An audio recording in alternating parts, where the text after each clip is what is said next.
Hey there everybody, what's going on today? I hope you're well, your family's well, and all your loved ones are well, and if not, well, that's the things we have to deal with in life. But I hope everyone is doing good. And I just came out here today. I'm at one of my nature preserves, they're not mine, but one of the nature preserves that I go to. Here to stop real quick so you can take in that view. That's a tectonic range out there, those mountains. And right here we have a field. This is grass, still in cover crop, but out there you can see, sorry, the lighting is blinding me, but out there is a field being cultivated for sweet corn. And I'm down a little south from Vermont. I'm in Massachusetts, close to the Berkshires, as people call them, which would be the next mountain range going south. And well, yeah, I'll stop babbling. But what I wanted to talk to everyone about today was why it's a good thing to keep the soil covered.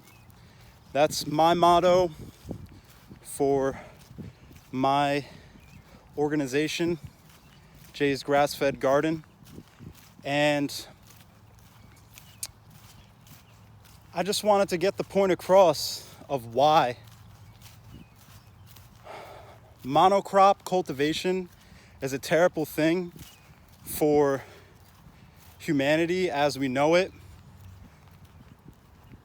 Why we can actually space plants a lot closer together than we're led to believe, than they say on the seed packets. And so yeah, that's why monocrop's bad, spacing, and most importantly, keeping the soil covered. And I'm gonna show you why right now. So this is what's happening here. We have that field over there that I showed you. This is all still in grass, which I'll just call it cover crop, because that's what it is. It's keeping the ground covered. Something is always constantly growing, photosynthesizing, taking carbon out of the air, locking it in the soil, okay? And then you get right here. And this is a whole field of monocrop, meaning just one single crop that goes all the way out there, okay? So this is what we're looking at here. And why this is a bad thing is because if you only plant one crop, there is the least amount of genetic biodiversity, okay? If you go to the pasture that hasn't been messed with, there is a huge amount of genetic biodiversity just in this field. Hundreds of different species of edible plants in general. And then we get over here, they tilled the soil, which the most beneficial bacteria that's in the soil is within the first 2 inches. And I'm not exactly up to speed on how deep the average cultivator tiller goes, but I would assume or infer that it's a lot deeper than the 2 inches, where the most beneficial microbial and bacteria life is in the soil. So what happened here is I've been observing this field since last season. Got a little flood action happening here. It's a little, it sets in down here, it goes up a little hill and then it sets like a little indent. But so what's going on here is that the soil, it's not soil anymore. It's turned into sand. Look at this rock. It's almost rock hard. It's if I touch my hand on it, it just, and look,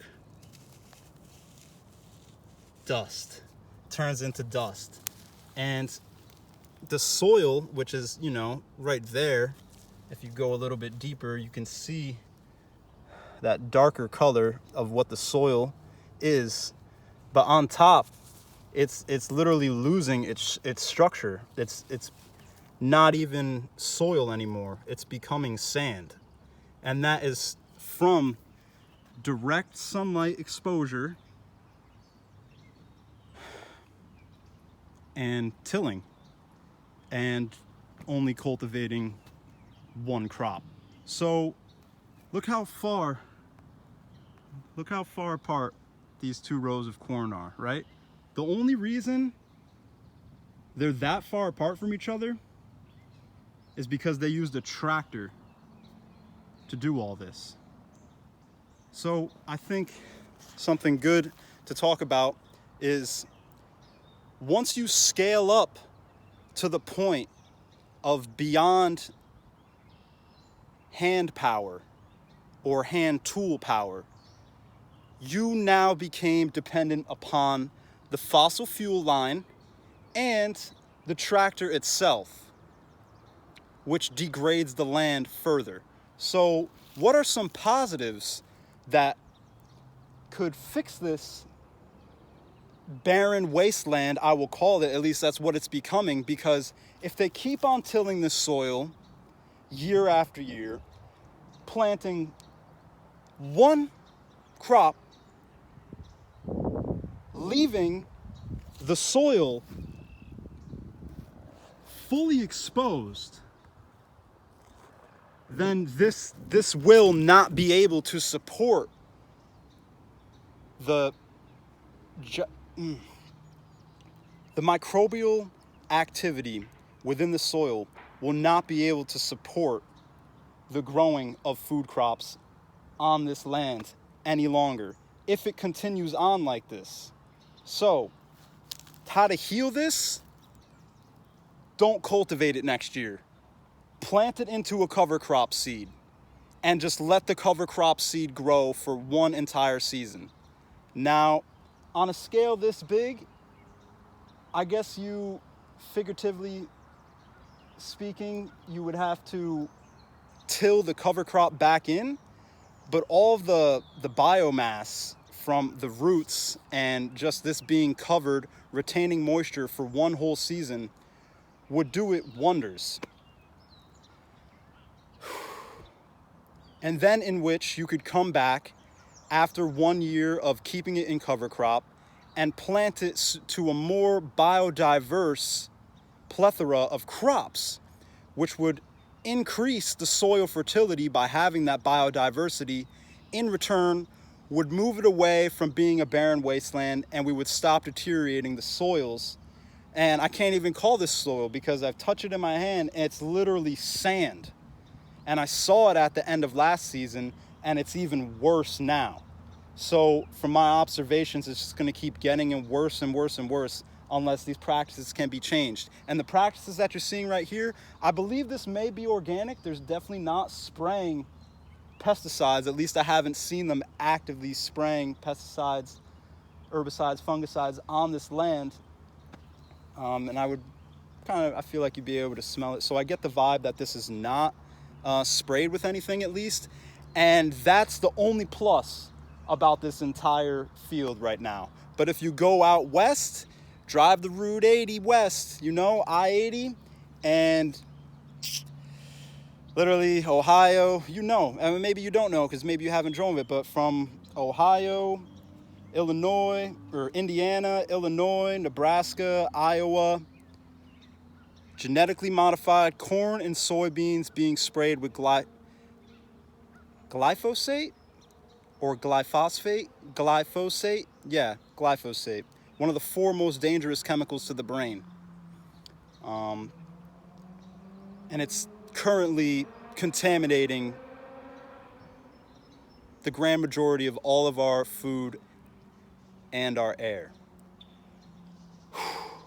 So,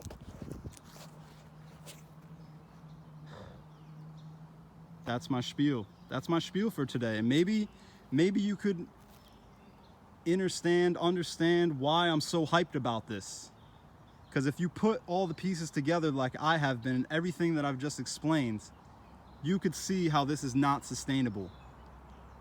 And this is what's killing our planet. Literally, this is what's killing our planet.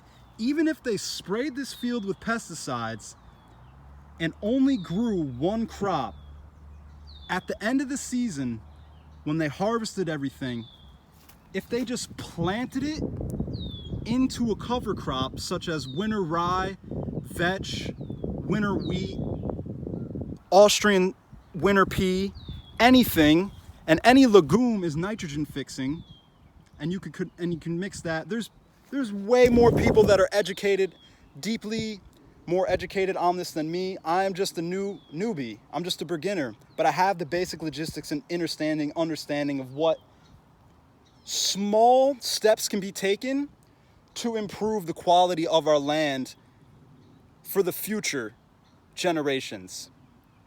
And that is literally plant your fields to a cover crop at the end of the season. I can't stress it enough. Because if you don't, and you leave the soil bare all year with nothing growing in it, this is what it turns to.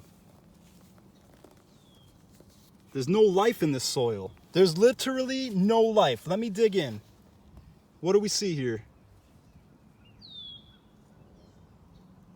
I don't see an insect, a bug, a worm, any creepy crawler whatsoever. There's no life in the soil. It's completely dead. And if you have dead soil, then how are you going to grow nutrient-dense, healthy crops for your body? You're not going to. Even if they just plant intermix, look at this row in between the two corns. Even if they just planted peas down the middle of each one of these rows, that's a nitrogen fixing legume. So it's going to fixate the nitrogen that this corn needs to grow. And that would make this that much better. And then at the end of the season, plant it into a cover crop after you just fixated all of that nitrogen the whole season. And you got a second cash crop out of that, because then you can harvest the peas as well along with the corn or beans, whichever you may have.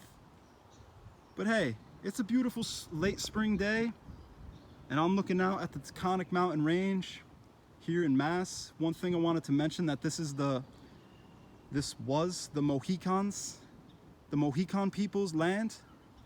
Up where I live in southern Vermont, it's the Abenaki, but the people who roamed this land were the Mohicans, and it was taken from them as well. So I say a prayer for the future generations.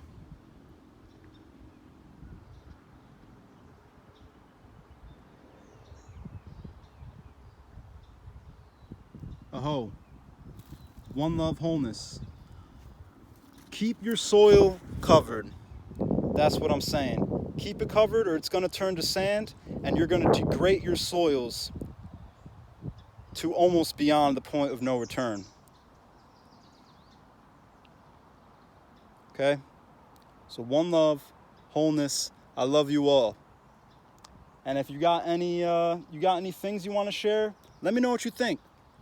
Let me know what you think down below, and let's build. Let's build together. Let's talk about this. Let's have the conversation when it's known that this is literally destroying our planet, and there's a few small things that I listed in this video that can be done. Why are they not being done?